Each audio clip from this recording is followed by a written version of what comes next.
I was under the hood of a tractor at our agriculture base camp in Argentina when the text came in. I wiped the sweat off my face and checked my phone. It was from Mom. They sold Grandpa's ranch, $1.1 million. Dollars. Don't worry about it, we'll figure something out when you get back. I stood there for a second. The words felt like they were written in a different language. That land wasn't just land. It was where Grandpa taught me to ride, fish, and fix engines. It was where I learned to build something out of nothing. It was where he'd left me everything he had before he died. My inheritance? The last part of him.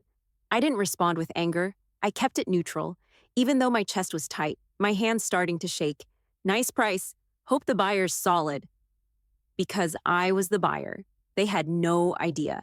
They thought they were selling it off to someone else, but I'd quietly submitted the highest offer through a shell company. Winfield Acquisition Group was the name on the contract, but I owned it.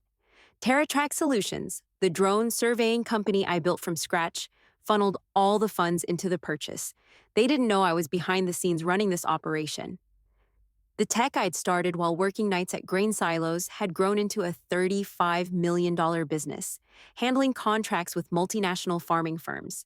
They thought I was overseas doing grunt work. In reality, I was quietly making moves that would make this moment happen. And now, the ranch was mine again, but they had no clue.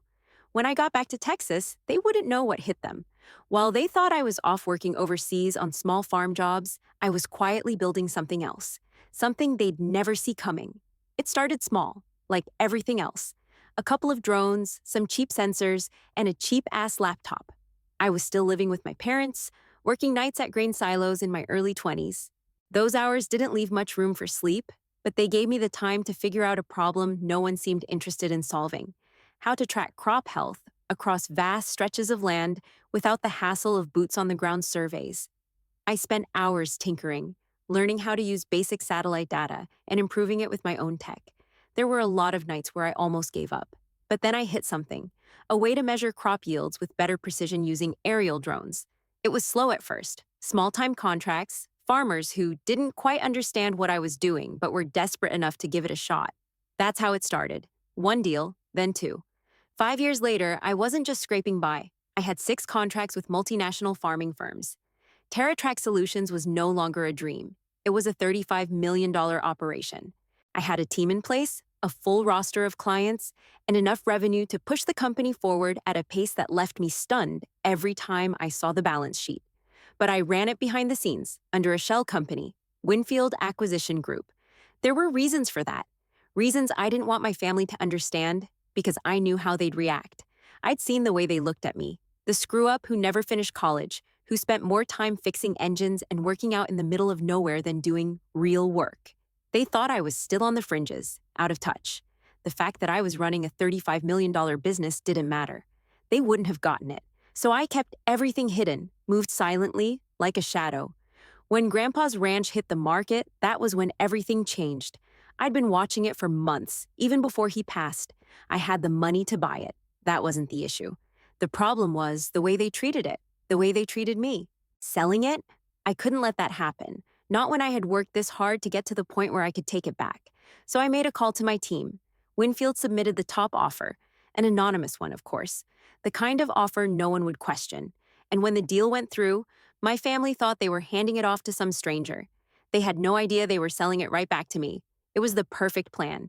They probably never even realized how deeply I'd been working behind the scenes. To them, I was still just the dropout, the kid who never quite measured up. They didn't know that I was already miles ahead, already shaping the future of the land they thought they had control over. They didn't understand the power I had now, or the way they'd screwed themselves over. And once I had the ranch back in my hands, everything would change. They'd see how much I'd built, how much they'd taken for granted. I didn't care what they thought I was doing or who they thought I had become. What mattered now was that I had what was mine again. I wasn't the kid they thought I was anymore. I landed in Dallas and rented a car. The kind of car you get when you don't want to stand out but you also don't care. I drove down to our old county in Central Texas, the place I hadn't seen in years. The highway was just as I remembered, dry and wide, with scrub brush and flatland stretching forever. Nothing had really changed, but the ranch? That was different. Mom had repainted the barn, new fencing, solar panels, all of it done in the months leading up to the sale. She'd made sure it looked like a fresh, modern version of the old place. Clean, sanitized, ready to be sold. It wasn't the land I'd grown up on anymore. It was just another property. I pulled up to the gate and didn't hesitate. I took out the old key Grandpa had given me when I was 14. The one that had always worked. The one I'd kept tucked in my wallet all these years. I slid it in and turned it. The gate opened with that familiar squeal. Inside, it felt empty. I walked through the front door like I owned the place. Because now I did. The inside was staged. Everything looked perfect. Too perfect. Clean lines, polished wood, no sign of any of us. There was no trace of the family that had lived here for generations. No reminders of Grandpa or Dad or anything real. It felt like a showroom, not a home. I was still walking around, taking it all in, when I heard a pickup pull into the gravel drive. The engine shut off. I didn't need to turn around to know who it was. Mom walked in, her heels clicking on the hardwood. She stopped dead when she saw me. The color drained from her face like someone had just pulled the plug on her. Her eyes flickered from me to the surroundings, like she couldn't quite figure out what the hell was happening. "Jessie, what are you doing here?" Her voice shook, and I could hear the panic rising in her chest. "I still have a key," I said, holding it up for her to see. It wasn't the key to some stranger's place. It was the key to my land, the land she'd just sold without a second thought. She glanced at the door, like she might bolt. "The place was sold. It's not yours anymore." I stood there for a moment, just letting the silence sit between us. Then I said, "It is mine." "You sold it to me?" Her face twisted, trying to process what I was saying, but the words weren't making it through. "What? Number we?" "You sold it to me," I repeated, calm, direct. "Winfield Acquisition Group. Top bid. You didn't even know it was me behind the offer, but you sold it to me." Her mouth snapped shut. Her eyes flickered again, like she was trying to calculate something. But there was nothing to calculate. She had sold what wasn't hers to sell, what was mine. She opened her mouth, then closed it again. I could see her struggle to come up with an excuse. I didn't know it would be like this. I thought it was just the right thing to do, Jessie." "The right thing to do?" I laughed, short and bitter. "The right thing? You sold the one thing that was left of Grandpa's, the one thing he left to me. You sold it like it was a fucking piece of furniture." Her face faltered, but she kept her posture stiff. "I didn't think it'd matter. You were never here. We had bills to pay. Your brother needs help, Amanda. Don't. Just don't." I cut her off before she could drag me into her excuses. "Where's my cut of the $1.1 million?" Her eyes narrowed, her mouth tightening. She sidestepped my question, but I wasn't having it. "You know what I mean, Mom? The money? You sold my inheritance, and now I want what's mine." She hesitated, shifting her weight from one foot to the other. Her eyes darted around the room, looking for somewhere to hide from the truth. Finally, she mumbled, "It went toward family needs." "We needed the money." I shook my head, frustration boiling inside me. "Number you sold the ranch. The money was supposed to be mine, not for your needs." I stepped closer. "I've got the paperwork, Mom, the will, the trust, it's all there. It was left to me, so where's my money?" Her face went white. She could feel the walls closing in. I don't know what you want me to say." "Tell me you didn't just sell me out. Tell me you didn't take what Grandpa left me and throw it away. Just tell me." The tension hung in the air between us. Then, without a word, I pulled my phone from my pocket and dialed Hank. "Bring the docs. Bring the eviction notices." I hung up before she could say anything. She was still standing there, frozen. The reality of it sinking in. I wasn't the kid they used to ignore anymore. Mom stood there, her hands gripping her purse like she was trying to hold herself together. Her face was pale, almost sickly white. She swallowed hard, looking at me like she still couldn't quite believe I was standing there. "What are you doing here?" she asked, her voice thin, strained. "The place was sold." I leaned back against the counter, trying to stay calm. "I still have a key, Mom. You remember it, don't you?" Her eyes darted around the room, like she was searching for a way out, a way to deny everything. She looked at the front door like maybe, just maybe, she could run and somehow change the situation, but she couldn't. She swallowed again. "The new owners could call the cops. You're trespassing." I didn't blink. "I don't think they will." I let the words hang there for a beat. She wasn't prepared for this. The ranch was mine again, and she couldn't just erase it. I had the paperwork. All the legal shit was already in place. Her mouth opened and closed like she was trying to figure out her next move. She didn't know what to say because she knew I was right. I took a slow breath, keeping my tone even. Where's my portion of the $1.1 million, Mom? She flinched, like I had slapped her. I told you, Jesse. It went toward family needs. I shook my head, keeping my voice steady. It didn't. The ranch was willed to me, and that money was supposed to be mine. You sold it without asking me. I'm asking now. Where is it? She opened her mouth, probably to say something that would get her out of it, but I wasn't giving her that. I've got the paperwork. I've got the will. You know I do. I pulled out my phone and unlocked it, pulling up the document to show her. You can look at it if you need to. The ranch was mine. Her face was still pale, but now it was tinged with something else. Fear. She looked at the phone, and I saw her hands tremble. I didn't think you'd care about it, she said weakly, like it was a justification. You weren't around, Jesse. We needed it. Your brother needed it. Amanda needed it. Her voice wavered, and I could see the lie in her eyes. They'd used the money for themselves. They had no intention of ever giving me what I was owed. I took a step closer. You don't get it, do you? This wasn't your call. You sold what wasn't yours to sell. My voice had dropped lower now, colder. And I want what's mine. Her breath caught. I didn't know how else to handle it. You were gone. You never came back. She took a step back, the words spilling out like she was trying to make it sound reasonable. We were struggling. We needed that money. I stood there watching her. Her excuses were falling apart in front of her. I could see the cracks now, the guilt crawling up her face. But that didn't matter anymore. I wanted to push her harder, but instead I said, I'd like you to meet the new owner. Her eyes went wide. The room went quiet, the air thick between us. She stared at me like I'd just told her I'd sold her soul. She looked at me like she didn't understand what I was saying. What? Her voice was almost a whisper. I pulled out my phone again, dialing Hank. You can meet him now, Mom, I said, watching her as she tried to make sense of everything. I've got a lawyer who's going to walk you through all of this. You've got about 10 minutes before he gets here. I saw her step back, as if she was trying to shrink herself out of the room. No, this isn't happening. Mom, I'm not asking, I said, stepping forward now. You're going to meet Hank, and you're going to explain to him what happened, because right now, you've got two options. You can tell me where my money is, or you can let him sort out the rest. She stammered, the fear written all over her face. I didn't mean to. I cut her off, my voice firm. I don't care what you meant. I care about what's mine, and you can't take that away from me.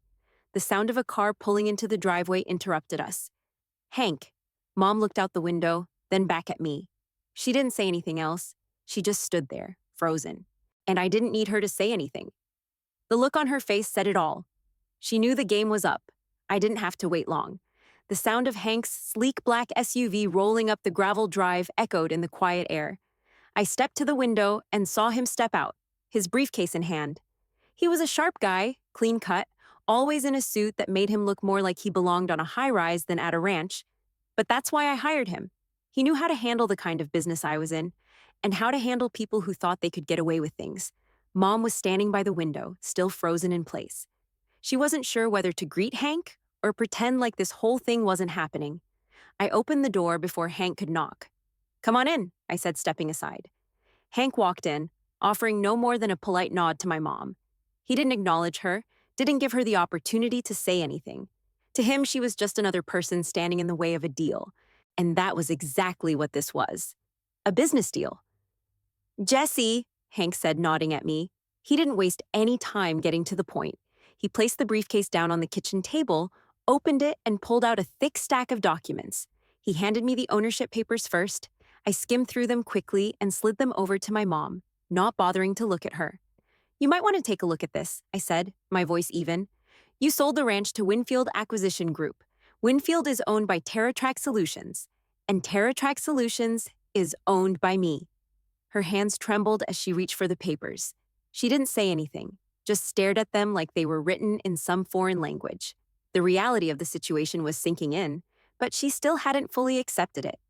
I didn't blame her. This was a lot to take in. Hank continued, his voice calm but firm, like he was reading from a script. The sale went through several months ago, and as of today, TerraTrack Solutions now officially owns this property. Everything from the land, the buildings, the fencing. It's all in your son's name now, Mrs. Colson. Mom blinked a few times, her lips parted, but she didn't say a word. She looked like she might say something, but nothing came out. She just stared at Hank and then at me, like I'd grown an extra head. The shock was still too much for her to process. Hank adjusted his tie, then placed the eviction notice on the table next to her. I've also brought the eviction paperwork. As the new owner, Mr. Colson has the right to terminate any previous agreements, including tenancy, and has opted to exercise that right immediately. He paused, letting the words hang in the air. You'll have 30 days to vacate the property. Mom's mouth opened, but no sound came out. She just kept blinking, like she was stuck in some kind of trance.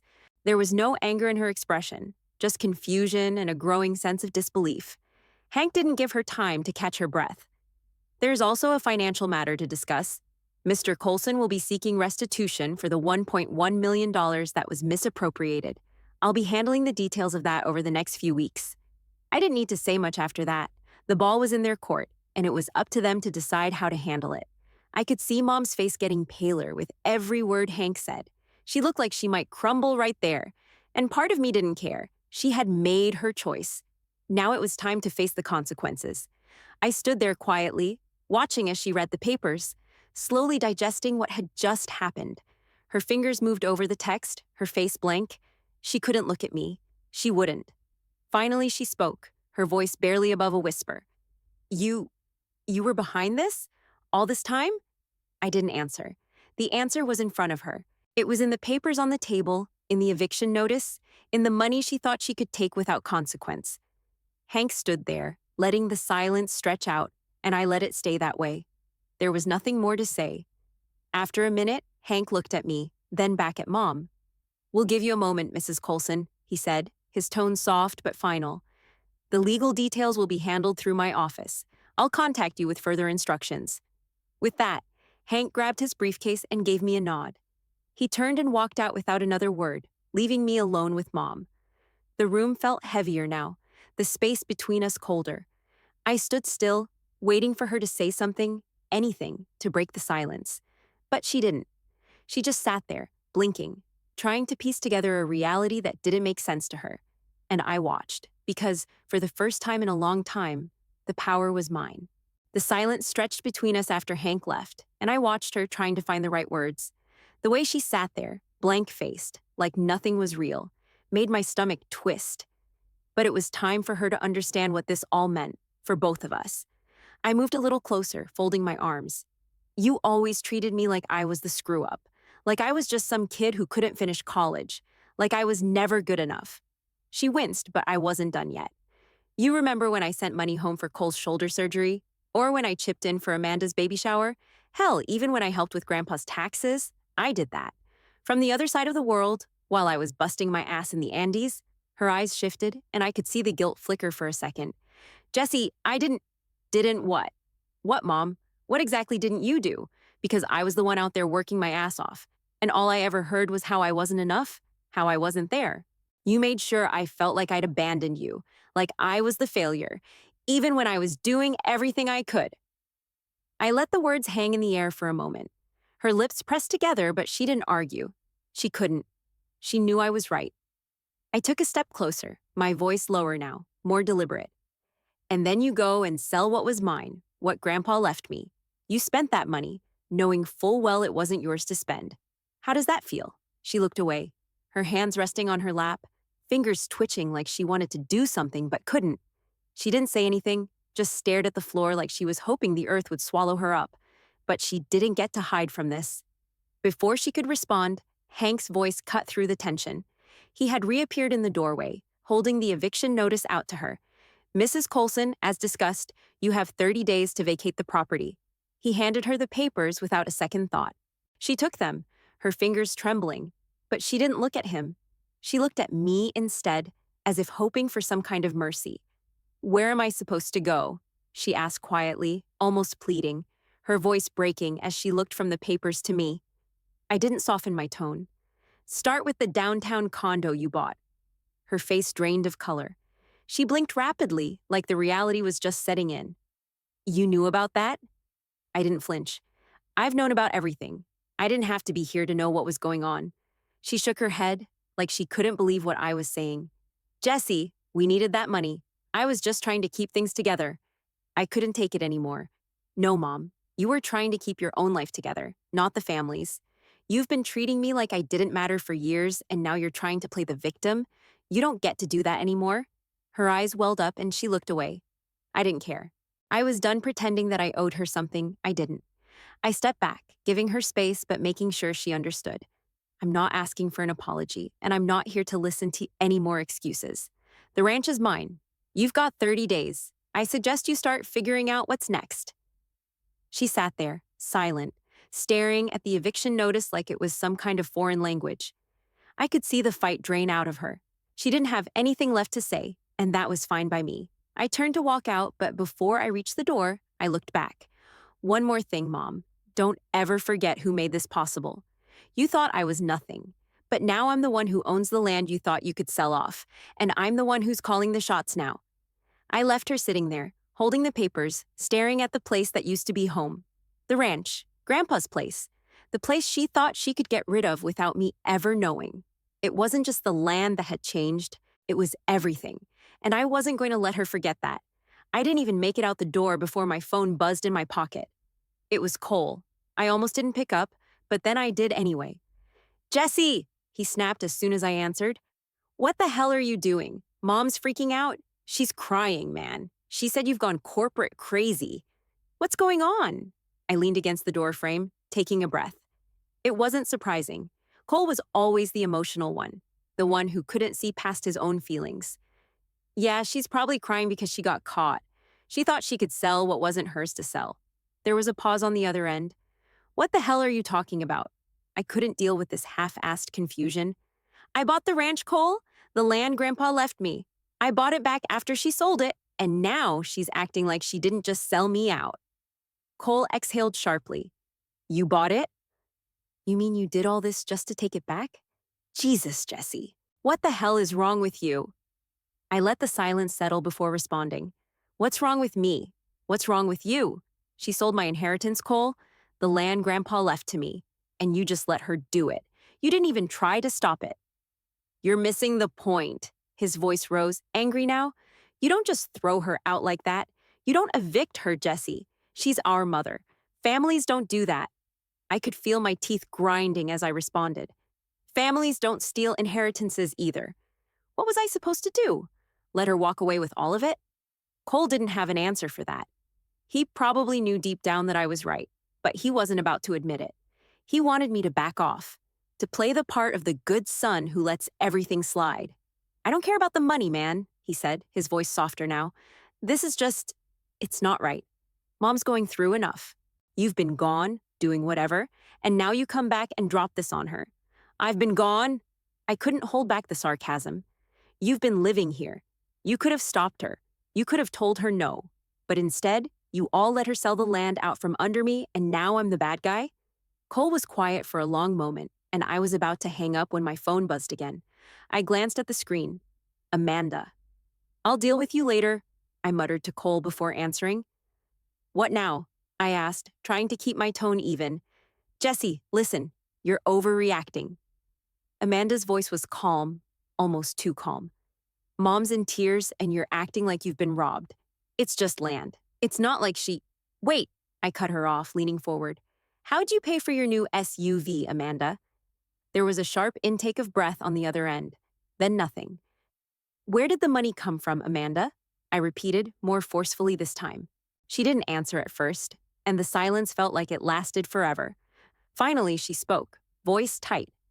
What's your point? The point is, if you have the money for a brand new SUV, then I guess the whole "we needed the ranch money" story just doesn't add up, does it?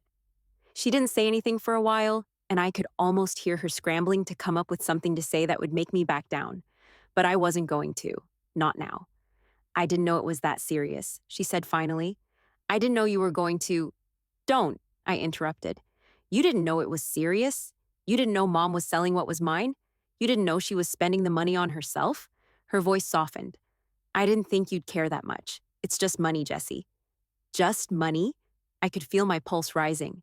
It's not just money, Amanda. It's the principle of it. You don't get to sell off family inheritance like it's some property to flip. You don't get to take what's mine and then act like it was nothing. Another silence, and when she finally spoke again, it wasn't much better. You're making this a bigger deal than it is. Right, I said, my voice dripping with bitterness. I'm the one making it a big deal. You sold what wasn't yours to sell, and I'm the one who's overreacting. Got it. There was a heavy pause, then she sighed. Whatever. You want to be the bad guy? Fine. But you can't just cut us all out because you think you're in the right. I leaned back, pressing my palm to my forehead. I'm not cutting anyone out. I'm trying to get what's mine. You all made your choices, and now I'm making mine.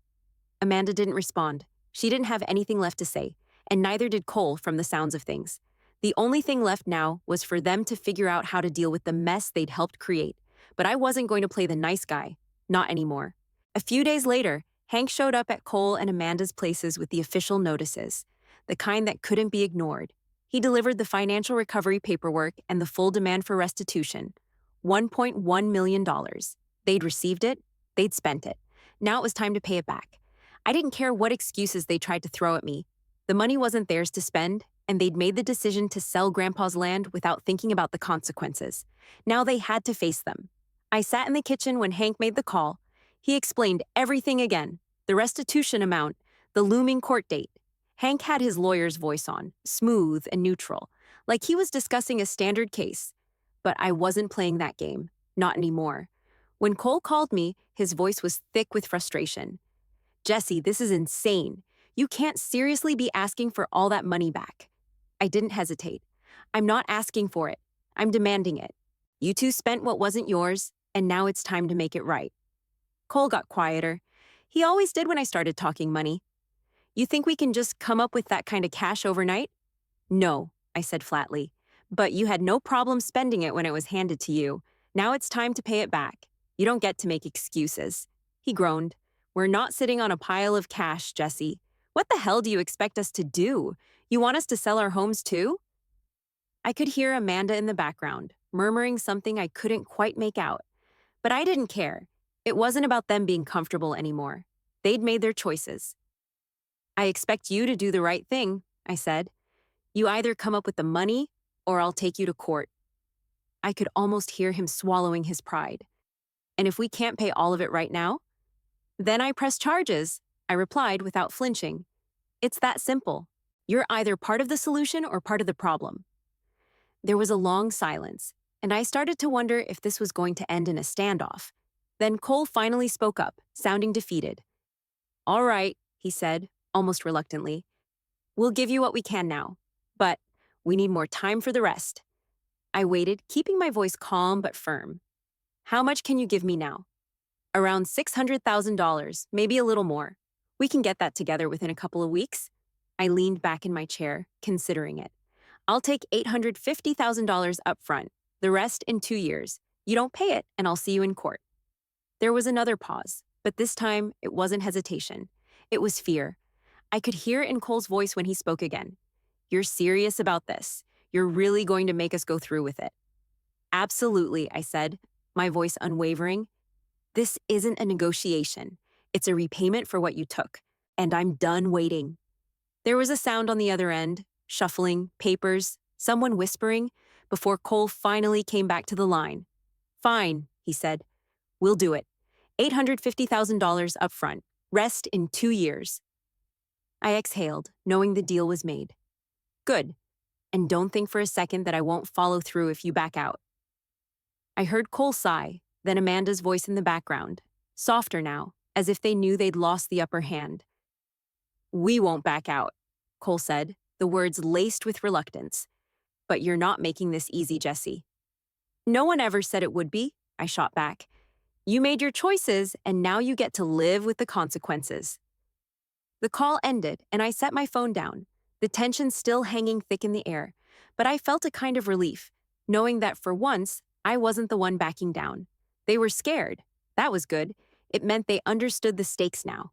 I didn't care if they liked it. They had no choice but to face it. I met Mom at the ranch a few days later, the place nearly empty now. Most of the boxes were packed, and the furniture was gone. It felt like a shell of what it used to be, and I wasn't sure if that was what she'd intended. But I was done trying to make sense of her choices. She was sitting at the kitchen table when I walked in, her hands folded in front of her like she was waiting for a verdict. She had that same look in her eyes, a mix of fear and regret, but also something I couldn't quite place, like she was trying to convince herself that none of this was as bad as it seemed. Jessie, she said, her voice soft, like she was trying to ease into this conversation. I know this has been hard for you, but you've got to understand. I didn't let her finish. No, Mom, you've got to understand. You sold me out. You took what was mine, and now you're sitting here trying to justify it. I took a step closer, my voice steady but hard. You don't get to do that. She let out a shaky breath, looking away. You've grown so distant, Jessie. I felt like you'd moved on. You've been gone for so long working over there. It's like we couldn't reach you anymore. We were just trying to survive. Things were falling apart. Her words stung, but I didn't flinch. You think I wasn't trying to survive too? You think I wasn't working 16-hour days, busting my ass in another country just so I could get ahead, just so I could help? And you know what? When I finally got the chance to do something for myself, to take back what was mine, you sold it. You sold me out. She opened her mouth, but I kept going. I couldn't let her twist this. You think I didn't see what you did? You didn't just sell the land, Mom. You tried to erase me. You wanted me gone, like I didn't matter anymore, like I was some afterthought. Her eyes welled up, and I could see the tears brimming, but I didn't soften. She had to face this. She needed to hear it. You don't get to treat me like that, I said, my voice cutting through the air.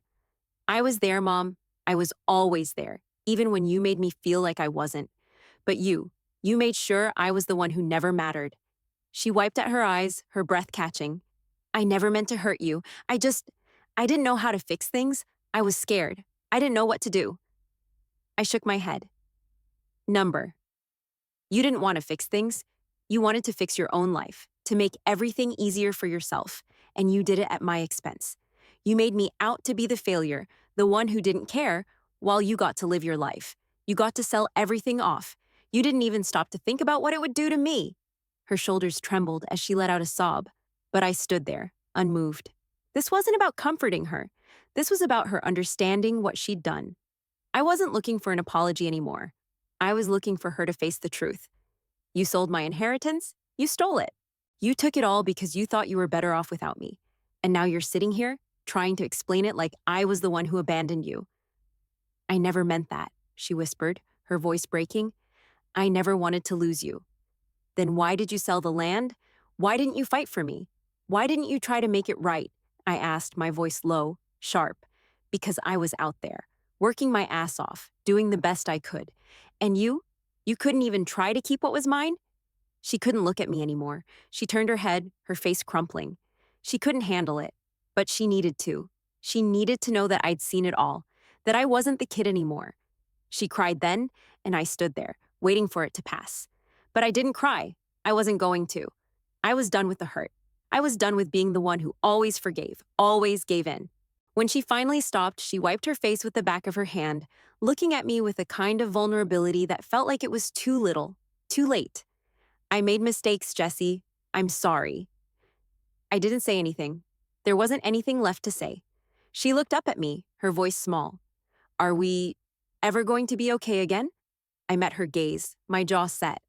I don't know, Mom, but this is the start. You're going to have to make it right. And so am I. She nodded, tears still falling, but the words felt hollow now. She couldn't undo what had been done, and I couldn't pretend it didn't matter. I walked out of the kitchen without another word, leaving her behind, a woman who had tried to erase me. Maybe one day we'd talk again, but not today. Today, I had to walk away. 6 weeks later, things were different. I'd gotten what I was owed, and they were scrambling to figure out how to make it right. Cole sold his cabin cruiser, the one he'd always bragged about, and moved into a smaller house in town. Amanda traded in her shiny new SUV, the one that had always seemed to scream, "Look at me," for something less flashy, less expensive. And Mom? She'd found a job at a local market, bagging groceries, doing whatever she could to make ends meet. The life she'd built for herself, spending that $1.1 million, had crumbled. The one thing she'd thought would fix everything had only made things worse. They paid me $870,000. Not the full amount, but enough to show they were serious about getting their part of the deal done. I set up a payment plan for the rest. 2 years. They had time, but not a lot of it. And I wasn't going to let them forget what they owed me. Meanwhile, I was moving forward. I turned the ranch into TerraTrack's new headquarters for all U.S. operations. The place that had been a symbol of my family's history, its failure, its broken promises, was now the nerve center for a $35 million company. I left Grandpa's office untouched, preserved like a shrine, but the rest? It became sleek, modern workspaces for my team, cutting-edge tech-filling rooms that used to be full of dust and memories. The gate still worked, just like it always had. I still used the same key Grandpa had given me when I was 14. I hadn't even replaced it. That key was a reminder of everything I'd been through, everything I'd built. I walked past the barn every morning on my way to the office, and I'd stop for a second, just look at it. The place they thought they could throw away, the place they'd written me off from. I remembered the way they used to look at me, the way they thought I was the black sheep, the screw-up who'd never get ahead, the one who couldn't be relied on. Now I owned it all. I'd built it all, and I wasn't the failure anymore. The black sheep had built the entire damn herd.